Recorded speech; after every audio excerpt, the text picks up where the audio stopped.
ಫೆಂಗಲ್ ಚಂಡಮಾರುತದ ಎಫೆಕ್ಟ್ ರಾಜ್ಯದಲ್ಲಿ ಸಾಕಷ್ಟು ಅವಾಂತರಗಳನ್ನು ಕೂಡ ಸೃಷ್ಟಿ ಮಾಡ್ತಾ ಇದೆ. ಅದೇ ರೀತಿ ಸಕ್ಕರೆ ನಗರಿ ಮಂಡ್ಯದಲ್ಲೂ ಕೂಡ ಅನ್ನದಾತನ ಮೇಲೂ ಕೂಡ ಸಾಕಷ್ಟು ಪರಿಣಾಮವನ್ನು ಕೂಡ ಉಂಟು ಮಾಡ್ತಾ ಇರುವಂಥದ್ದು.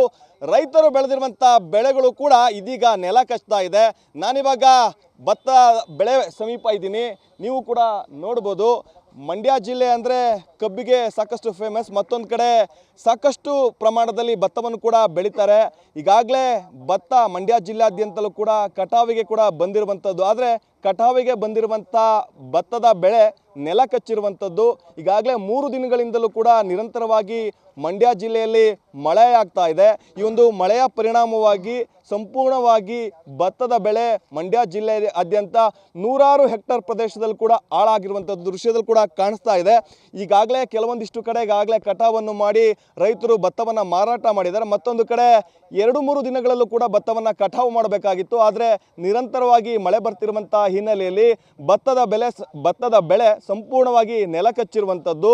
ಇದೇ ರೀತಿ ಮಳೆ ಮುಂದುವರೆದ್ರೆ ಈಗಾಗಲೇ ಕಟಾವು ಮಾಡಬೇಕಾಗಿರುವಂಥ ಭತ್ತ ಸಂಪೂರ್ಣವಾಗಿ ಆ ಒಂದು ಭತ್ತದಲ್ಲಿ ಮೊಳಕೆ ಕೂಡ ಬರುವಂಥ ಆತಂಕದಲ್ಲಿ ರೈತರಿದ್ದಾರೆ. 100 ಹೆಕ್ಟೇರ್ ಪ್ರದೇಶದಲ್ಲಿ ಇದೇ ಪರಿಸ್ಥಿತಿ ಮಂಡ್ಯ ಜಿಲ್ಲಾದ್ಯಂತ ಕೂಡ ಕಂಡು ಬರ್ತಿರುವಂಥದ್ದು. ರೈತರು ಸಾಮಾನ್ಯವಾಗಿ ಸಾಕಷ್ಟು ಸಾಲ ಸೋಲವನ್ನು ಮಾಡಿ ಬೆಳೆಯನ್ನು ಬೆಳೀತಾರೆ. ಒಂದಿಷ್ಟು ಲಾಭ ಸಿಗ್ಬೋದು ಅನ್ನೋಂಥ ನಿರೀಕ್ಷೆಯಲ್ಲಿ ಇರ್ತಾರೆ. ಆದರೆ ಈ ರೀತಿಯ ಪರಿಣಾಮದಿಂದಾಗಿ ಸಂಪೂರ್ಣವಾಗಿ ಭತ್ತದ ಬೆಳೆ ನಾಶವಾಗ್ತಿರುವಂಥದ್ದು. ಕಟಾವು ಮಾಡೋದಾಗಂಥ ಪರಿಸ್ಥಿತಿಯಲ್ಲೂ ಕೂಡ ರೈತರಿದ್ದಾರೆ. ಒಂದು ಕಡೆ ನಿರಂತರವಾಗಿ ಮಳೆ ಬರ್ತಿರುವಂಥ ಹಿನ್ನೆಲೆಯಲ್ಲಿ ಭತ್ತದ ಬೆಳೆಯನ್ನು ಕಟಾವು ಮಾಡೋಕ್ಕಾಗೋದಿಲ್ಲ. ಕಟಾವು ಮಾಡಿದ್ರೂ ಕೂಡ ಏಕಾಏಕಿ ಬೆಲೆ ಕೂಡ ದಿಢೀರನೆ ಕುಸಿತವಾಗಿರುವಂಥದ್ದು. ಹೀಗಾಗಿ ಅನ್ನದಾತರು ಸಂಪೂರ್ಣವಾಗಿ ಸಾಕಷ್ಟು ಆತಂಕದಲ್ಲಿದ್ದಾರೆ. ಏನು ಮಾಡಬೇಕು ಅನ್ನೋಂಥದ್ದು ಕೂಡ ಗೊತ್ತಾಗ್ತಿಲ್ಲ. ನನ್ನ ಜೊತೆ ಕೆಲವೊಂದಿಷ್ಟು ರೈತರಿದ್ದಾರೆ, ಅವನು ಕೂಡ ಮಾತಾಡ್ತೀನಿ. ಸರ್, ಏನಾಗಿದೆ ತಮ್ಮ ಸಮಸ್ಯೆ ಅಂತ? ಸರ್, ಈಗ ಬೆಳೆಯುವಂಥ ಭತ್ತ ಬೆಳೆದು ಫಸಲು ಬಂದಿದೆ ಗದ್ದೆನಲ್ಲಿ. ಅದನ್ನು ನಾವುಗಳು ಫಸಲನ್ನು ನಾವು ತಗೋಬೇಕು ಅಂತ ಅನ್ನೋದ್ರಲ್ಲಿ ಭಾಳಷ್ಟು ಕಷ್ಟ ಆಗ್ತಾ ಇದೆ.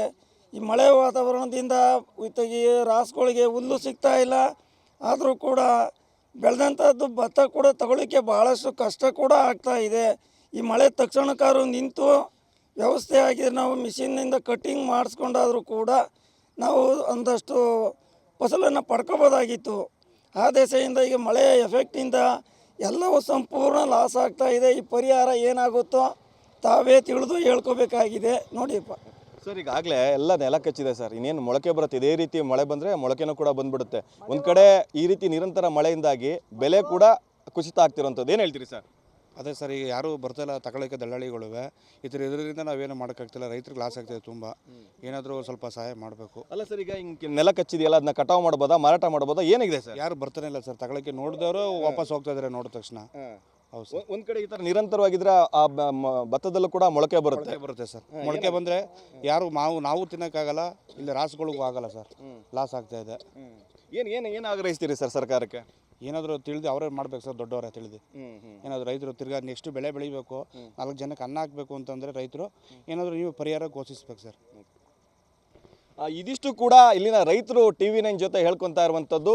ಬೆಳೆ ಬೆಳೆದಿದ್ದೀವಿ, ಇದನ್ನ ಮಾರಾಟ ಮಾಡೋದಂಥ ಪರಿಸ್ಥಿತಿ ಕೂಡ ಇದೆ. ಯಾವೊಬ್ಬ ದಲ್ಲಾಳಿಗಳು ಕೂಡ ಬರ್ತಾ ಇಲ್ಲ. ಸಾಕಷ್ಟು ಬೆಲೆ ಕೂಡ ಕುಸಿತ ಕಂಡಿದೆ ಅನ್ನುವಂಥದ್ದನ್ನ ತಮ್ಮ TV9 ಜೊತೆ ಹಂಚ್ಕೊಳ್ತಾ ಇರುವಂಥದ್ದು.